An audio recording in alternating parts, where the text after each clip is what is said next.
here for some Real Talk with Coffee, and today's Real Talk goes out to all of my list makers out there. You know who you are. If you find that making lists helps you initially feel a lot better and like unload the mental load, rock on, you're my people, and what I mean by that is I'm that person too. But I want to talk here today, Real Talk, all you list makers. I want you to repeat after me. My lists don't define me. One more time. My lists don't define me. One of the downsides of being a list maker is that we make all these lists and it's a really helpful tool. It gets our brain free. We can make some choices about how we spend our time and energy. But especially if you like to get things done, those lists can sometimes become how we measure our self-worth. We get the list out of our head. We have all this free brain space.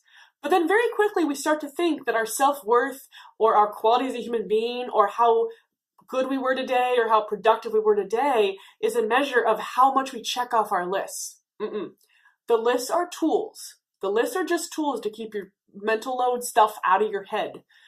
When your list is done, like when you check off everything on a to-do list, you're not a better person than you were half an hour ago.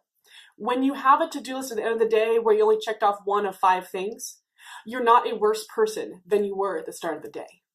Our lists are not a measure of our self-worth. And we need to separate this idea that our success as a person or success at work is a measure of how much we get done.